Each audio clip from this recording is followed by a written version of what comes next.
نحمدہ ونصلی علی رسولہ الکریم اما بعد بسم اللہ الرحمن الرحیم اللہم صلی علی محمد وعلی آل محمد وبارک وسلم رب اشرح لی صدری ویسر لی امری واحلل عقدۃ من لسانی یفقہوا قولی واجعل لی وزیرا من اہلی آمین یا رب العالمین۔ ناظرین کرام السلام علیکم ورحمۃ اللہ وبرکاتہ۔ دورہ ترجمہ قرآن کا سلسلہ جاری اور مطالعہ ہم کر رہے سورۃ النور کا۔ گھر میں داخلے کے آداب، سلام کرنا، اپنا تعارف کرانا، اس کا تذکرہ آیا۔ ایمان والے مردوں کو نگاہوں کی حفاظت کی تعلیم عطا کی گئی۔ اب عورتوں کے لیے بھی رہنمائی آ رہی ہے۔ سورہ نور کی آیت نمبر 31 سے مطالعہ شروع کر رہے ہیں۔ اعوذ باللہ من الشیطان الرجیم، بسم اللہ الرحمن الرحیم۔ وَقُلْ لِلْمُؤْمِنَاتِ يَغْضُضْنَ مِنْ أَبْصَارِهِنَّ، اور اے نبی علیہ السلام فرما دیجئے مومن عورتوں سے کہ وہ نیچی رکھیں اپنی نگاہیں، وَيَحْفَظْنَ فُرُوجَهُنَّ، اور اپنی شرمگاہوں کی حفاظت کریں۔ نگاہوں کو حفاظت کرنا اور شرمگاہوں کی حفاظت کرنا پہلے مردوں کے لیے ذکر آیا، اب عورتوں کے لیے بھی اس کا تذکرہ آیا ہے۔ اب ایک اور اہم نکتہ زینت کے اظہار کے تعلق سے، وَلَا يُبْدِينَ زِينَتَهُنَّ إِلَّا مَا ظَهَرَ مِنْهَا، اور وہ اپنی زینت کے مقامات کو ظاہر نہ کریں الا یہ کہ جو اس میں سے از خود ظاہر ہو جائے۔ ایک نکتہ یہ نوٹ کر لیں، سن 6 ہجری میں سورہ نور کا نزول ہے اور اس سے پہلے سورہ احزاب 5 ہجری میں آ چکی۔ سورہ احزاب میں آیت نمبر 59 میں جلباب بڑی چادر کا ذکر ہے۔ جب خاتون گھر سے باہر جائے تو اس کو بڑی چادر اختیار کرنی چاہیے، وہ تفصیل وہاں پر آئے گی انشاءاللہ۔ وہ صورت پہلے آ چکی احزاب 5 ہجری میں، اور اب ذکر آ رہا ہے 6 ہجری میں سورہ نور میں۔ از خود ظاہر ہو جائے تو کہا کسی خاتون کا قد ہے تو اس کو تو اب کم نہیں کیا جا سکتا، اسی طرح خاتون کا آؤٹر گارمنٹ ہے وہ تو نہیں چھپایا جا سکتا، اسی طرح کوئی ہوا چلی اور کسی کا کوئی ہاتھ کھل گیا یا کوئی پنڈلی تھوڑی سی کھل گئی، کوئی خاتون گاڑی میں سوار ہو رہی تھی، تو یہ تو ہے جو از خود ظاہر ہو جائے۔ یہ ایک رائے اہل علم نے اکثر بیان فرمائی ہے۔ باقی یہ کہ وہ زینت کہاں اظہار ہو سکتا ہے کہاں نہیں، یہ بات ابھی آ رہی ہے۔ وَلْيَضْرِبْنَ بِخُمُرِهِنَّ عَلَى جُيُوبِهِنَّ، اور وہ اپنی اوڑھنیاں اپنے گریبانوں پر ڈالے رہیں۔ خمر یہ خمار کی جمع ہے، اور خمار جو ہے وہ چادر کو کہا جاتا ہے، ایسی چادر کے سر پہ ڈال لی جائے اور سینے پر اس کا پرانی اردو میں کہتے ہیں بکل مار لینا، جو ہمارے دوپٹے سے بھی یہ کام ہو جاتا ہے، لیکن وہ باریک دوپٹہ نہیں، مناسب سا دوپٹہ ہو یا چادر ہو، سر پہ ڈال لی اور سینے پر ڈال لی، یہ کفایت کر جائے گی۔ یہ ذکر ہو رہا ہے جب خاتون محرم کے سامنے ہو، کیونکہ آگے ایک لسٹ آ رہی ہے۔ وہ لسٹ اللہ نے اسی لیے عطا فرمائی ہے کہ ان کے سامنے اظہار ہوگا تو باقیوں کے سامنے اظہار نہیں ہوگا، یہ لسٹ آگے آ رہی ہے۔ وَلْيَضْرِبْنَ بِخُمُرِهِنَّ عَلَى جُيُوبِهِنَّ، اور وہ اپنی اوڑھنی اپنے گریبانوں پر ڈالے رہیں۔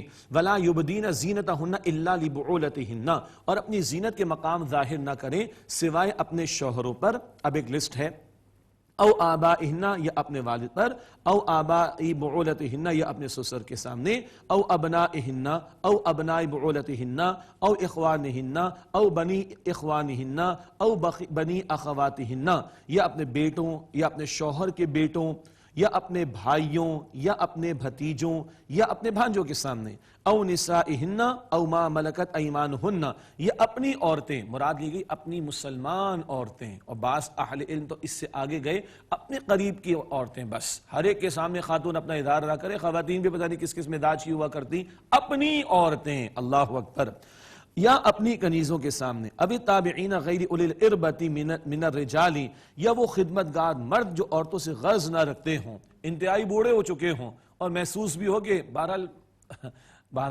معاملات تو ہوا کرتے ہیں لیکن کوئی غرض ہی نہیں ہے تو ٹھیک ہے، ان کے سامنے بھی اظہار ہو سکتا ہے۔ او الطفل الذین لم یظہروا علی عورات النساء، یا وہ بچے جو ابھی عورتوں کے پردے کے معاملات پر مطلع اور واقف نہیں ہوئے ہیں۔ ویسے تو آج کل بچے بہت زیادہ جلدی میچور ہو جاتے ہیں، لیکن ایسے چھوٹے بچے کہ جن کو زیادہ عورتوں کے پردے کے معاملات کے بارے میں دلچسپی کا معاملہ یا علم نہیں ہے، تو ان کے سامنے خاتون اپنی زینت کا اظہار کر سکتی ہے۔ یہ ایک لسٹ ہے، اور یہ لسٹ مکمل ہوتی ہے سورہ نساء کی آیت نمبر 23 سے، جہاں چچا کا ذکر بھی آتا ہے اور ماموں کا ذکر بھی آتا ہے۔ تو محرم خواتین کا ذکر وہاں پر آیا تھا سورہ نساء کی آیت نمبر 23، وہاں چچا اور ماموں کا ذکر بھی آیا۔ یہ وہ رشتے ہیں جو قریبی ہیں اور ان کے سامنے خاتون اپنی زینت کا اظہار کر سکتی ہے۔ بھئی بہت سادہ سی بات ہے، ان کے سامنے زینت کا اظہار کر سکتی تو باقیوں کے سامنے نہیں کر سکتی نا، تو سب برابر نہیں ہے۔ محرم کا معاملہ الگ ہوگا، نامحرم کا معاملہ الگ ہوگا، چھوٹے بچوں کا معاملہ الگ ہوگا۔ چھوٹے بچے جب بڑے ہو جائیں گے تو اب بڑے ہو گئے ہیں تو وہ نامحرم کے اندر ہی ٹریٹ کیے جائیں گے۔ یہ ہے جو ایک بہت بنیادی واضح بات ہمارے سامنے آ رہی۔ اور ذرا دیکھیے اللہ تعالیٰ عورت کی پوشیدگی کو کہاں تک لے جا رہا ہے۔ وَلَا يَضْرِبْنَ بِأَرْجُلِهِنَّ لِيُعْلَمَ مَا يُخْفِينَ مِن زِينَتِهِنَّ، اور وہ اپنے پاؤں زمین پر ایسے نہ ماریں کہ جو اپنی زینت چھپائے ہوئے ہیں وہ پہچان لی جائے۔ خواتین وہ پیر میں پہنتی ہے نا پازیب وغیرہ، وہ چھن چھن چھن کی آواز بھی تو آ جاتی ہے، وہ چھن چھن کی آواز جو ہے کچھ لوگوں کو معاف کیجیے گا جی، بات تو کرنی پڑے گی، مائل بھی کر لیتی ہے۔ وہ پوشیدہ زیور، پوشیدہ زیور، پوشیدہ زیور، قرآن پاک فرما رہا ہے پوشیدہ رکھو۔ تو بقیہ جو زینت کے اظہار ہیں، کیا کہتی ہے ساری مارکیٹنگ؟ آخر لوگ ہمارا چہرہ ہی تو دیکھتے ہیں۔ پوشیدہ زیور کو پوشیدہ رکھنے کو کہا جا رہا ہے، تو جو عام حالات میں زینت کا سب سے بڑا مظہر ہے خاتون کا چہرہ، اس حوالے سے کس قدر احتیاط کرنی چاہیے اندازہ کیجئے گا۔ نقاب کے حوالے سے ہم کچھ بات کریں گے سورہ احزاب میں، مگر آج کووڈ نے تو بڑا مسئلہ آسان کر دیا جی، سبحان اللہ۔ عورتوں کے لیے رو رہے تھے نقاب کو، سارے مردوں نے منہ ڈھانپنا شروع کر دیے، اور وہ جو مغربی معاشروں میں مسلمان عورت کے نقاب کا مذاق اڑاتے تھے، وہاں کے بڑے بڑے ذمہ داران وہ بھی بیچارے منہ کو ڈھانپنے پر مجبور ہو گئے۔ تو کوئی مشکل پیش نہیں آ رہی لوگوں کو، سبحان اللہ۔ مردوں کو ڈھانپنے میں پیش نہیں آ رہی تو عورتوں کے لیے بھی آسانی کا معاملہ ہو گیا۔ اللہ اکبر کبیرہ۔ ایک مسلمان بچی کی تصویر ہم نے کچھ عرصے پہلے دیکھی، جہاں ان معاشروں میں جہاں چہرے کو ڈھانپنے پر بڑا پابندی تھی اور یہ تھا اور وہ تھا، اس مسلمان بچی نے پورا اسکارف لیا، پوری عبایا لی اور ایک میڈیکل ماسک پہن لیا، اور آگے ہم نے کامنٹ دیکھا کسی نے لکھا روک سکتے ہو تو روک لو۔ تو جی where there is a will there is a way۔ ان معاشروں میں جو غیر مسلم معاشرے، آپ کی میری بہن بیٹی آج بھی اگر وہ عفت و پاک دامنی کا مظاہرہ کرنا چاہے تو اللہ تعالیٰ راستے عطا فرماتا ہے۔ باقی کچھ اور باتیں حجاب کے حوالے سے سورہ احزاب میں آئیں گی انشاءاللہ۔ وَتُوبُوا إِلَى اللَّهِ جَمِيعًا أَيُّهَا الْمُؤْمِنُونَ لَعَلَّكُمْ تُفْلِحُونَ۔ اے ایمان والو تم سب مل کر اللہ کے حدود توبہ کرو تاکہ تم فلاح پا سکو۔ آج یہ توبہ کیا ہے؟ آج ہماری وہ بہنیں اور بیٹیاں الحمدللہ مسلمان ہیں، مگر تھوڑا کمی ہو جاتی ہے۔ بڑی پیاری راتیں ہیں، اور میں اللہ تعالیٰ کی قسم اٹھا کر عرض کروں، یہ جو دورہ ترجمہ قرآن ہم آپ کے سامنے اس وقت QTV پر لائیو پیش کر رہے ہیں، ہمارے استاد ڈاکٹر اسرار احمد صاحب رحمۃ اللہ علیہ نے 1984 میں تراویح کے ساتھ یہ سلسلہ شروع کیا۔ اب بھی پاکستان میں کئی مقامات پر یہ سلسلہ جاری ہے، اور اللہ رب العالمین کی قسم اٹھا کر میں عرض کروں، ہماری کتنی بہنیں اور بیٹیاں ہیں جنہیں ان صورتوں نے، سورہ نور ہے، آئندہ سورہ احزاب آئے گی، بدل دیا اللہ تعالیٰ کی قسم، الحمدللہ رب العالمین۔ اور آج وہ عفت اور پاک دامنی کا پیکر بنی ہوئی ہیں۔ ساری مسلمان بہنیں بیٹیاں ہماری بہنیں بیٹیاں ہیں، دینی اعتبار سے ہم بات کر رہے ہیں، سارے ایمان والے آپس میں بھائی بھائی ہیں۔ اللہ تعالیٰ ہمیں توفیق عطا فرمائے۔ اگر آج ہماری کسی بہن بیٹی میں تھوڑی بہت کمی ہے تو اس نے بھی توبہ کرنی ہے۔ اگر آج مرد رکاوٹ بن رہے ہیں گھر میں پردہ کرانے میں تو ان کو بھی توبہ کرنی ہے، اور آج ہم سب سے کہیں کوتاہی ہو رہی ہے، ہم سب کو توبہ کرنی ہے۔ اللہ تعالی ہم سب کو پردے کے احکامات، نگاہوں کی حفاظت کا معاملہ، یہ محرم نامحرم کی تمیز رکھنے کا معاملہ، خاتون زینت کا اظہار محرم کے سامنے کرے، دوسروں کے سامنے نہ کرے، ان سارے حوالوں سے ہمارے عمل میں مزید بہتری کی توفیق عطا فرمائے۔ اور ایک اور دعوت فکر دوں، وہ ہمارے مسلمان بہنیں جو ریورٹڈ مسلمہ ہیں، جو اسلام میں داخل ہوئی ہیں، آپ ان کی زندگیاں پڑھ لیں، ہم عش کر اٹھتے ہیں جب ان کے کمنٹس کو ہم پڑھتے ہیں کہ کس طرح یہ چادر، یہ پردہ ہمیں عفت اور پاک دامنی اور پروٹیکشن اور برکت اور روحانیت اور قرب الہی عطا کرتا ہے۔ اللہ اکبر کبیرہ۔ سیب کا چھلکا اتارتے ہیں نا تو تھوڑی دیر میں وہ کالا پڑ جاتا ہے، وہ کب تک صحیح رہتا ہے؟ جب تک وہ پروٹیکشن میں ہو۔ میری بہن بیٹی، ہماری مائیں بہنیں بیٹیاں جب وہ پروٹیکشن میں ہوں گی تبھی انشاءاللہ تعالی وہ محفوظ بھی ہوں گی۔ وَتُوبُوا إِلَى اللَّهِ جَمِيعًا أَيُّهَا الْمُؤْمِنُونَ لَعَلَّكُمْ تُفْلِحُونَ۔ اور اے ایمان والو تم سب اللہ تعالیٰ کے حدود توبہ کرو تاکہ تم فلاح پا سکو۔ وَأَنْكِحُوا الْأَيَامَ مِنْكُمْ۔ اور تم نکاح کر دو اپنی بیوہ عورتوں کا، وَالصَّالِحِينَ مِنْ عِبَادِكُمْ وَإِمَائِكُمْ، اور اپنے نیک غلاموں اور اپنی کنیزوں کا۔ بیوہ عورتوں کے نکاح کی ترغیب دلائی گئی ہے، اور یہ جو ایامہ کا لفظ ہے، ایسے حضرات جن کی خواتین، جن کی بیویاں انتقال کر گئیں وہ بھی اس میں شامل ہیں۔ تو بیواؤں کے حوالے سے تو اللہ کے نبی علیہ السلام نے بڑی توجہ دلائی۔ اللہ کے نبی علیہ السلام فرماتے جو کسی بیوہ کی کفالت میں لگ جائے، کسی یتیم کی کفالت میں لگ جائے، وہ اللہ تعالیٰ کی راہ میں لگا ہوا ہے۔ اللہ اکبر کبیرہ۔ اور اللہ کے پیغمبر علیہ السلام نے تو خود اکثر نکاح بیوہ خواتین سے کیے ہیں، اور اللہ کے نبی علیہ السلام نے پہلا نکاح تو اماں خدیجہ سے کیا رضی اللہ تعالی عنہا، وہ بیوہ تھیں۔ کئی صحابہ کرام نے رضی اللہ تعالی عنہم اجمعین بیوہ عورتوں سے نکاح کیے ہیں۔ یہ وہ سنت ہے جو آج اس معاشرے میں متروک ہو گئی ہے، یہ وہ سنت ہے کہ جس کے حوالے سے اب بات بھی نہیں کی جاتی، یہ وہ سنت ہے کہ جس کی طرف توجہ نہیں کی جاتی، اور اگر آج کوئی ایسا قدم اٹھائے تو لوگ آڑے آ جاتے ہیں۔ انا للہ و انا الیہ راجعون۔ وَأَنكِحُوا الْأَيَامَ مِنكُمْ، اور تم نکاح کرو اپنی بیوہ عورتوں کا، اور وَالصَّالِحِينَ مِنْ عِبَادِكُمْ وَإِمَائِكُمْ، اور اپنے نیک غلاموں اور اپنی کنیزوں کا۔ کیا پیارا کلام ہے، کیا پیارا خالق ہے، کیا پیارا دین ہے۔ ارے تمہارے غلاموں کنیزوں کا بھی نکاح کرا دیا کرو، سبحان اللہ۔ یہ نکاح فطری ضرورت ہے انسان کی، بغیر نکاح زندگی انڈر نارمل سرکمسٹانسز وہ غیر فطری زندگی ہے۔ کسی کی مجبوری وغیرہ کا معاملہ ہو تو بات الگ ہو جائے گی، لیکن اللہ تعالیٰ کا دین تو غلاموں اور کنیزوں کے نکاح کرانے کی ترغیب دلا رہا ہے، سبحان اللہ۔ آگے سنیں، ان یکونوا فقراء یغنیہم اللہ من فضلہ، اگر وہ تنگ دست ہوں گے تو اللہ تعالیٰ اپنے فضل سے غنی کر دے گا۔ بڑی پیاری پیاری احادیث ہیں، یا رسول اللہ میں تو بڑا مسکین ہوں، میں تو بڑا محتاج ہوں، حضور فرماتے تو نکاح کر لو، سبحان اللہ۔ ہم لوگوں کا خیال ہے نکاح کریں گے تو خرچے ہو جائیں گے، حضور فرماتے نکاح کر لو تم غنی ہو جاؤ گے، سبحان اللہ۔ ایک صحابی نے دوسرا بھی کیا، حضور نے کہا ایک اور کرو، اللہ اکبر کبیرہ۔ اس کے بعد خوب اللہ تعالیٰ نے ان کو نوازا۔ ہم لوگ دوسرے سائٹ پہ سوچتے ہیں، اللہ کے پیغمبر نے ہمیں کچھ اور سکھایا ہے صلی اللہ علیہ وسلم، اور اللہ کا کلام فرماتا ہے ان یکونوا فقراء، اگر وہ فقیر تنگ دست ہوں گے، یغنیہم اللہ من فضلہ، اللہ تعالیٰ اپنے فضل سے انہیں غنی فرما دے گا، واللہ واسع علیم، اور اللہ تعالیٰ وسعت والا، خوب علم رکھنے والا ہے۔ وَلْيَسْتَعْفِفِ الَّذِينَ لَا يَجِدُونَ نِكَاحًا، اور چاہیے کہ بچتے رہیں وہ لوگ کہ جو نکاح کی قدرت ابھی نہیں رکھتے، حتی یغنیہم اللہ من فضلہ، یہاں تک کہ اللہ تعالیٰ انہیں اپنے فضل سے غنی فرما دے۔ بہرحال نکاح کے نتیجے میں بندے پر ذمہ داریاں تو آتی ہیں، کفالت کی ذمہ داری تو مرد پر ڈالی گئی ہے، اگر وہ بنیادی حاجات کو پورا کرنے کے بھی ابھی قابل نہیں ہے تو وہ بچتا رہے، اور اس کے لیے حدیث مبارک میں ذکر آیا کہ وہ روزے کا اہتمام کرے، کہ اس روزے کے نتیجے میں اس خواہش کو کنٹرول کرنا بندے کے لیے آسان ہو جائے گا۔ البتہ ہم لوگوں نے ہمارے معاشرے میں نکاح کو جو مشکل بنا ڈالا ہے، لاکھوں کروڑوں کے خرچوں کے بغیر ہم سمجھتے ہیں کہ نکاح نہیں ہو سکتا، یہ ظلم ہے۔ پھر روزے کب تک رکھے گا بندہ بھائی؟ کب تک روزے رکھے گا آخر وہ؟ تو روزے کی حدیث بھی موجود ہے، اور نکاح کو آسان کرنے کی کئی احادیث اور نبی علیہ السلام کا طرز عمل موجود ہے، نکاح کو بھی آسان کرنا چاہیے۔ فرمایا حتی یغنیہم اللہ من فضلہ، یہاں تک کہ اللہ انہیں اپنے فضل سے غنی فرما دے۔ والذین یبتغون الکتاب مما ملکت ایمانکم، اور ان میں تمہارے غلام ہوں مکاتبت چاہتے ہوں، مطلب یہ کہ کوئی ایسی تحریر کا معاملہ ہو جائے، کوئی آزادی کا معاملہ ہو جائے، کوئی دے دلا کر فراغت مل جائے غلام کو، وہ جو تمہارے غلام ہیں مکاتبت چاہتے ہیں، کچھ دے کر آزادی چاہتے ہیں، فکاتبوہم، تو ان سے مکاتبت کا معاملہ کر لو، ان علمتم فیہم خیرا، اگر تم ان میں کوئی بہتری پاؤ، وآتوہم من مال اللہ الذی آتاکم، اور اس مال میں سے ان کو دو جو اللہ تعالیٰ نے تمہیں دیا ہے۔ یعنی اللہ تعالیٰ فرما رہا ہے غلاموں کو آزاد کرانے کے لیے ان کو مال دو تاکہ ان کو آزادی مل جائے۔ اور کنیزوں کے بارے میں رہنمائی، جن کے ساتھ بڑا ظلم کرتے تھے کچھ لوگ، منافقین بھی ان میں شامل تھے۔ وَلَا تُكْرِهُ فَتَيَاتِكُمْ عَلَى الْبِغَاءِ إِنْ أَرَدْنَ تَحَصُّنًا لِتَبْتَغُوا عَرَضَ الْحَيَاةِ الدُّنْيَا، اور اپنی کنیزوں کو بدکاری پر مجبور نہ کرو اگر وہ پاک دامن رہنا چاہیں، تم چاہتے ہو کہ دنیا کی زندگی کا سامان حاصل کر لو، اللہ اکبر۔ یعنی پیسہ دے کر یا پیسے کے حصول کے لیے ان کنیزوں کو برے عمل پر لگایا جاتا تھا۔ ارشاد ہوا وَمَن يُكْرِهُنَّ فَإِنَّ اللَّهَ مِن بَعْدِ إِكْرَاهِهِنَّ غَفُورٌ رَحِيمٌ، اور جو ان بیچاریوں کو مجبور کرے گا تو اللہ تعالیٰ ان کے مجبور کیے جانے کے بعد تو بہت بخشنے والا، رحم فرمانے والا ہے۔ ان کو تو مجبور کر دیا گیا، مگر وہ جیسے منافقین یا کچھ اس طرح کے مالدار لوگ تھے، وہ جو ان عورتوں کو استعمال کر کے معاذ اللہ پیسہ کمایا کرتے تھے، وہ تو ظالم ٹھہرائے جائیں گے نا۔ یہ تو ہوا کنیزوں کو مجبور کرنے والا معاملہ۔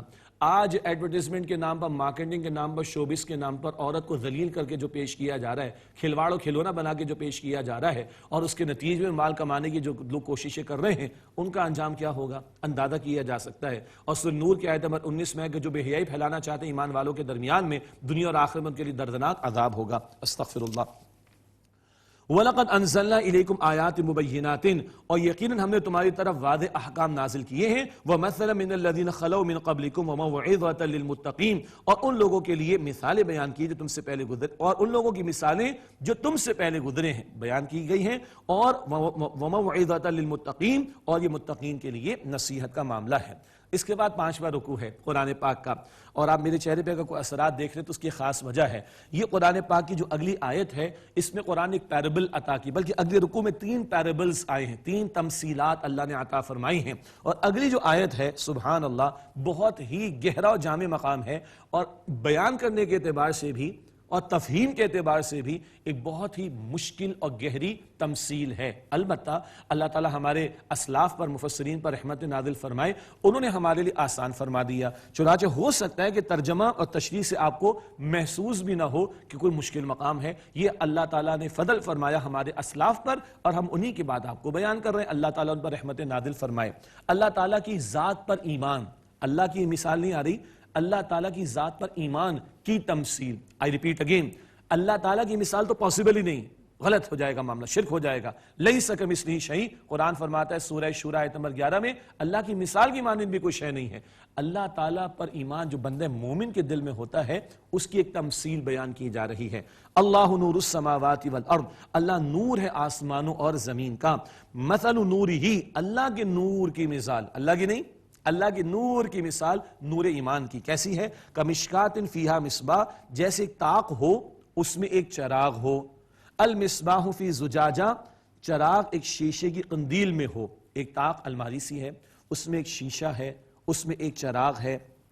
الزجاجۃ کأنہا کوکب دری یوقد من شجرۃ مبارکۃ، وہ شیشہ گویا ایک چمکدار ستارہ ہے، وہ روشن کیا جاتا ہے مبارک درخت سے، زیتونۃ، زیتون کے درخت سے، لا شرقیۃ ولا غربیہ، جس کا رخ نہ مشرق میں ہے نہ مغرب میں، یکاد زیتھا یضیء ولو لم تمسسہ نار، قریب ہے کہ اس زیتون کا تیل روشن ہو جائے خواہ اسے آگ چھوئے بھی نہ۔ نور علی نور، یہ نور پر نور ہے۔ ہاں جی، مشکل لگا نا تھوڑا، اب آئیے آسان کریں۔ کیا بتایا جا رہا ہے؟ ایک طاق ایک الماری سی ہے، اس میں ایک قندیل ہے شیشہ، اس میں ایک چراغ ہے، اور چراغ کے اندر ایک تیل ہے زیتون کا، اور اس کو آگ دکھائی جائے تو چراغ روشن ہو جاتا ہے۔ اتنی بات تو آسان ہے نا۔ اب اس کو ذرا میچ کرتے ہیں کہ پیرابل کس بات پر دی جا رہی ہے۔ انسان کا سینہ ہے، سینے میں دل ہے، اور دل میں چراغ نور ایمان کا۔ یہ نور ایمان کے لیے آئل کون سا ہے؟ وہ ہماری فطرت میں اللہ تعالیٰ کا تعارف موجود ہے، اور اس آئل کو روشن کون کرے گا؟ باہر سے آنے والی اللہ تعالیٰ کی طرف سے وحی۔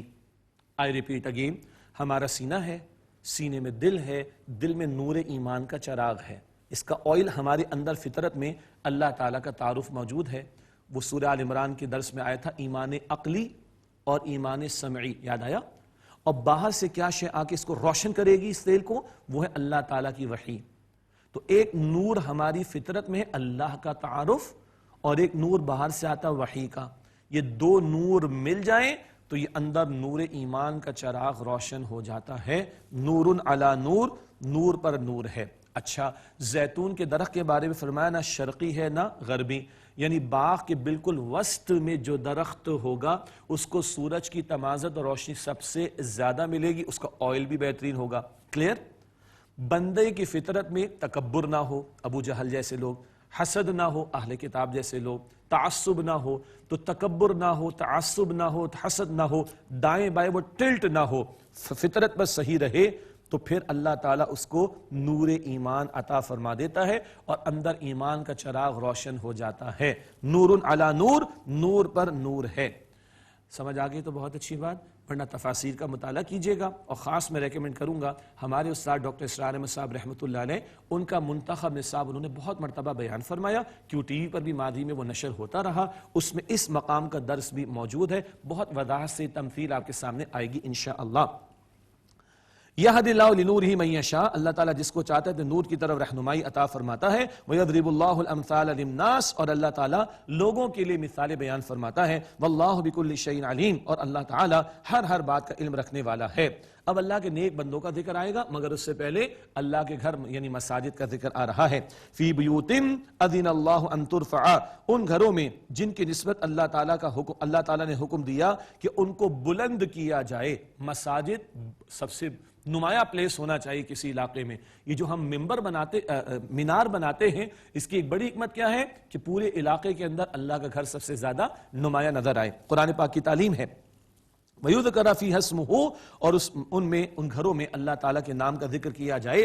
يُسَبِّحُ لَهُ فِيهَا بِالْغُدُوِّ وَالْآصَالِ، وہ ان میں صبح و شام اس کی تسبیح کرتے ہیں۔ رجال، وہ افراد یعنی ایمان والے، لا تلہیہم تجارت ولا بیع عن ذکر اللہ وإقام الصلاۃ وإیتاء الزکاۃ، جنہیں غافل نہیں کرتی نہ کوئی تجارت نہ خرید و فروخت اللہ تعالیٰ کے ذکر سے اور نماز قائم کرنے سے اور زکوٰۃ ادا کرنے سے۔ سبحان اللہ۔ یخافون یوما تتقلب فیہ القلوب والابصار، وہ اس دن سے ڈرتے ہیں جس میں دل اور آنکھیں الٹ جائیں گے۔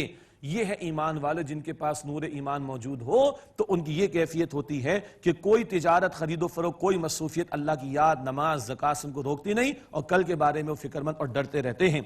لیجزیہم اللہ احسن ما عملوا ویزیدہم من فضلہ، تاکہ اللہ تعالیٰ انہیں ان کے اعمال کی بہتر سے بہتر جزا عطا فرمائے اور انہیں اپنے فضل سے مزید عطا فرمائے۔ ایک ترجمانی کی گئی ہے ان کے بہترین اعمال کے اعتبار سے اللہ ان کو جزا عطا فرمائے اور انہیں اپنے فضل سے مزید عطا فرمائے۔ واللہ یرزق من یشاء بغیر حساب، اور اللہ تعالیٰ جسے چاہتا بغیر حساب رزق عطا فرماتا ہے۔ اللہ ان ایمان والوں میں ہمیں شامل فرمائے۔ اگلی ایک اور تمثیل، پیرابل، وہ کون؟ کافروں کا ذکر ہے جو جھوٹی نیکی کرتے ہیں، دکھاوے کی نیکی کرتے ہیں، جھوٹ موٹ کی نیکی کا معاملہ، دکھاوے کی نیکی کا معاملہ، ان کی تمثیل یا پیرابل۔ والذین کفروا اعمالہم کسراب بقیعۃ یحسبہ الظمآن ماء، اور جن لوگوں نے کفر کیا ان کے اعمال سراب کی طرح ہیں۔ جیسے طویل ایک صحرا کے اندر دیکھیں تو دور سے مٹی اڑتی ہوئی کیا محسوس ہوتی ہے؟ پانی۔ آگے ذکر ہے سراب۔ والذین کفروا اعمالہم کسراب بقیعۃ، اور جن لوگوں نے کفر کیا ان کے اعمال سراب کی طرح ہیں چٹیل میدان میں۔ یحسبہ الظمآن ماء، پیاسا شخص اسے پانی گمان کرتا ہے۔ حتی اذا جاءہ لم یجد شیئا ووجد اللہ عندہ فوفاہ حسابہ، یہاں تک کہ جب وہ آتا ہے وہاں تو اسے کچھ بھی نہیں پاتا، اور اللہ تعالیٰ وہ اللہ تعالیٰ کو پاتا ہے اور اللہ تعالیٰ اس کا حساب پورا فرما دے گا۔ اللہ اکبر۔ جیسے صحرا کے اندر اڑتی ہوئی مٹی دور سے پانی لگتی ہے، حالانکہ قریب جاؤ تو پٹی ہوتی، پانی نہیں۔ تو جو ایمان کے بغیر نیکی کر رہا ہے، جھوٹ موٹ کی نیکی کر رہا ہے، کوئی دکھاوے کی نیکی کر رہا ہے، کل جب کھڑا ہوگا تو یہ نیکی ہاتھ پلے کچھ نہیں پڑے گی، اللہ ہی کو پائے گا، اللہ حساب چکا دے گا۔ واللہ سریع الحساب، اور اللہ تعالیٰ جلد حساب لینے والا ہے۔ یہ ہوئی دوسری پیرابل۔ اب تیسری پیرابل، تیسری تمثیل، نہ ایمان ہے نہ کوئی جھوٹ موٹ کی نیکی ہے، تو اس کے لیے قرآن فرماتے اندھیرا ہی اندھیرا ہے۔ فرمایا او کظلمات فی بحر اللجی یغشاہ موج، یا ان کے اعمال ایسے ہیں جیسے گہرے سمندر میں اندھیرے جنہیں ڈھانپ لیتی ہے موج۔ من فوقہ موج من فوقہ سحاب، اس کے اوپر دوسری موج، اس کے اوپر بادل۔ ظلمات بعضها فوق بعض، اندھیرے ہیں ایک پر ایک، یعنی ایک پر دوسرا۔ اذا اخرج یدہ لم یکد یراہا، جب وہ اپنا ہاتھ نکالے تو توقع نہیں کہ اسے دیکھ سکے، ہاتھ کو ہاتھ سجائی نہیں دیتا۔ یہاں پر ایک اہم بات بیان ہو رہی ہے، گہرے سمندر کی مثال، موج بر موج، تاریکی ہی تاریکی، ہاتھ کو ہاتھ سجائی نہیں دیتا۔ اس کے ذیل میں بہت مشہور ایک واقعہ ہے، ایک فرینچ کیپٹن تھا ایک شپ کا، اور اس کو جب یہ پتا چلا تو اس سے پوچھا کہ تمہاری پیغمبر نے کبھی سمندر کا سفر کیا؟ فرمایا گیا کہ نہیں کیا، اور بات ثابت شدہ ہے کہ نہیں کیا۔ کہا میں ایمان لاتا ہوں۔ جس آدمی کو گہرے سمندروں کے اسفاد، اس سفر کی جمع اسفاد کا تجربہ نہ ہو، وہ سمجھ ہی نہیں سکتا کہ کس قدر گہرائی میں جا کر کس قدر تاریکی کا معاملہ ہو جاتا ہے، اور وہ ایمان لے آیا۔ قرآن حکیم کی ایک ایک آیت لوگوں کے لیے ہدایت کا باعث بنتی ہے۔ یہ ان لوگوں کی مثال آ گئی، اندھیروں پر اندھیرے، تاریکی ہی تاریکی، ہاتھ کو ہاتھ سجائے نہ دے، نہ ایمان ہے ان کے پاس، نہ کوئی جھوٹ موٹ کی نیکی۔ وَمَن لَّمْ يَجْعَلِ اللَّهُ لَهُ نُورًا فَمَا لَهُ مِن نُور، اور جس کے لیے اللہ تعالیٰ نور نہ بنائے اس کے لیے کوئی نور نہیں۔ یہاں میں ریکمینڈ کرنا چاہوں گا، فجر کی 2 سنت ادا کر کے حضور علیہ السلام نے مسجد تشریف لے جاتے باجماعت نماز کے لیے تو کئی دعائیں فرماتے، اللہم اجعل فی قلبی نورا، اے اللہ میرے دل میں نور بنا دے، میری آنکھوں میں نور، میرے کان میں نور۔ بہت تفصیل مسنون دعاؤں کی کتاب میں وہ آپ کو ہمیں روایت ملے گی انشاءاللہ تعالی۔ نور مانگنے کی دعا نبی مکرم علیہ السلام نے سکھائی ہے۔ اللہ تعالی ہم سب کو نور ایمان اور نور عمل عطا فرمائے۔ سلسلہ انشاءاللہ دورہ ترجمہ قرآن کا بھی رہے گا جاری۔ آج کا مطالعہ یہیں ہم روکتے ہیں اور اختتام پر دعا کا اہتمام کرتے ہیں انشاءاللہ۔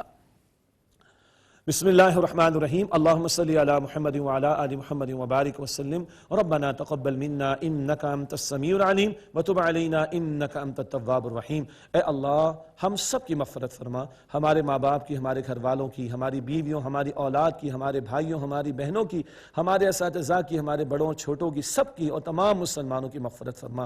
اے اللہ ہمارے مرحومین کی مغفرت فرما۔ اے اللہ جتنے لوگ بیمار ہیں اے اللہ سب کو ایمان کے ساتھ مکمل صحتیابی عطا فرما۔ اے اللہ ہم کمزور پریشان ہیں، اے اللہ تو علی کل شیء قدیر ہے، ہماری مشکلات کو آسان فرما دے، ہماری پریشانیوں کو دور کر دے، ہماری حاجات کو پورا فرما دے۔ اے اللہ پورا عالم اس کرونا وائرس کی وجہ سے، اس وبا سے اللہ پریشان ہے۔ اے اللہ تو علی کل شیء قدیر ہے، اے اللہ تو فرماتا ہے کن اور فیکون کا معاملہ ہو جاتا ہے۔ اے اللہ اس وبا کو دور کر دے، اے اللہ امن عطا فرما دے، اللہ سلامتی عطا فرما دے۔ اے اللہ ہم سب سے راضی ہو جا، اے اللہ ہم سب کو جہنم سے بچا لے، اے اللہ ہم سب کو جنت الفردوس عطا فرما۔ روز قیامت نبی پاک علیہ السلام کی شفاعت نصیب فرما، اے اللہ جنت الفردوس میں ان کا ساتھ عطا فرما۔ اے اللہ ہم سب سے راضی ہو جا، اے اللہ ہم سب سے راضی ہو جا، اے اللہ ہم سب سے راضی ہو جا۔ صلی اللہ علی النبی الکریم وعلی آلہ واصحابہ اجمعین، آمین برحمتک یا ارحم الراحمین۔